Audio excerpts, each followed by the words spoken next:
जा रहा है कि मेरठ की एंटी करप्शन टीम ने दारोगा को रिश्वत लेते हुए रंगे हाथों पकड़ा है। भुवनेश्वरी सिंह इनका नाम है। साहिबाबाद की महिला थाने से 45,000 रुपए की रिश्वत लेते हुए रंगे हाथों एंटी करप्शन की टीम ने इन्हें दबोचा है। यह रिश्वत एक दहेज उत्पीड़न के मुकदमे में नाम हटाने के एवज में ली जा रही थी। शिकायतकर्ता की अगर माने तो उसके मुताबिक बेटे की शादी 2024 में हुई थी। इसके बाद बहू ने उनके बेटे पर दहेज उत्पीड़न का मुकदमा दर्ज करवा दिया। इस केस में नाम कटवाने के लिए महिला दारोगा भुवनेश्वरी सिंह ने पहले 1 लाख रुपए की मांग की।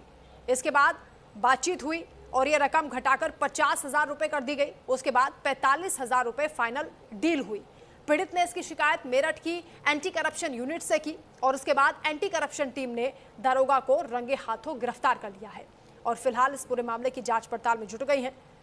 आपको याद होगा कि एक बदमाश का एनकाउंटर करने के लिए ये भुवनेश्वरी, जो कि लेडी सिंघम खुद को मानती हैं, वो चर्चा में आई थी। नवरात्रि के दौरान एक बड़ा ऑपरेशन हुआ था, एक बदमाश का एनकाउंटर हुआ था और अब दहेज उत्पीड़न के मामले में रिश्वत लेते हुए रंगे हाथों पकड़ी गई हैं।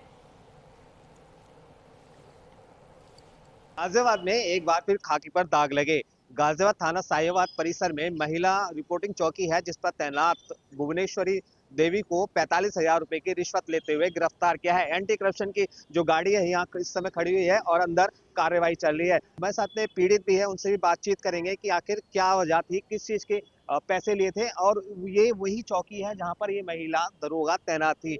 और सबसे पहले आपसे आपका नाम जानना चाहेंगे। मेरा नाम रामपाल सैन है। रामपाल जी, जो आज 45,000 रुपए महिला दरोगा रिश्वत लेते हुए पकड़ी गई है, किस चीज के आपने पैसे दिए थे, क्या पूरा मामला है? सर, मेरे बेटे का कुछ विवाद चल रहा था, तो मेरे बेटे की घरवाली ने एक मेरे बेटे के नाम एफआईआर लिखी, दहेज का मुकदमा ठोका उसने मेरे बेटे के नाम। ठीक है जी। तो ये परिवारी जो ये चौकी से ये मेरे घर आई, बोलने लगी कि तुम्हारे बेटे के नाम एफआईआर दर्ज है। तो मैंने कहा ठीक है मैम, आते हैं आपके मिलेंगे चौकी पे। करी साहिबा चौकी पे आ जाना मिलने। तो हम चौकी पे आए और मिले चौकी पे आके।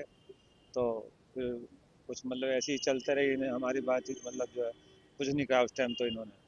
तो फिर अगले दिन बुलाया कि कल आना, आधार कार्ड वगैरह ये सब। कितने पैसे की आपकी मांग की गई थी? सर मेरे से फिर अगले दिन आया तो उन्होंने 1 लाख रुपए नहीं, पहले तो ये कहा कि सभी के तुम्हारे परिवार के नाम इसमें जुड़े जाएंगे।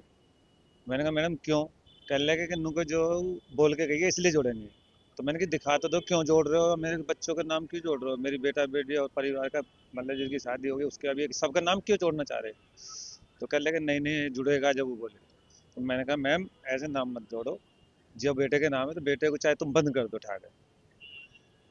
तो कहने लगे कि नहीं तुम्हारे सबके नाम है, सब उठाऊंगे, सबको ले जाऊंगी। तो मैंने कहा मैं एक काम करो, किसी तरीके से निकाल दो इन सबके। तो कहने लगे 1 लाख रुपए का मैं निकाल दूंगी सबके नाम, मतलब 1 लाख रुपए दे दोगे तो मैं सबको निकाल दूंगी। नवरात्रों में जिस तरह से महिला पुलिस ने पहला एनकाउंटर किया था, ये उस टीम में शामिल रही है। फिलहाल ये एंटी करप्शन की गिरफ्त में है और यहाँ से कार्रवाई करके इन्हें जेल भेजा जाएगा। मैं ऋषभ भारद्वाज, न्यूज इंडिया, गाजियाबाद।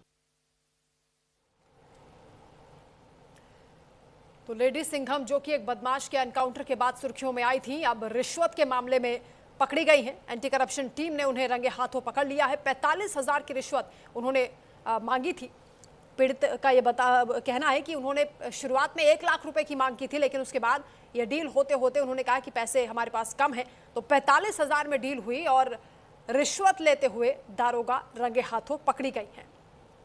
ये बेहद शर्मनाक मामला है, पूरे विभाग के लिए भी एक धब्बे की तरह है। जिस तरीके से ये मामला सामने आया था, शुरुआत में ये दारोगा एक बदमाश का एनकाउंटर करती हैं और उसके बाद खूब इनकी सराहना होती है और अब रिश्वत के मामले में महिला दारोगा गिरफ्तार हुई है।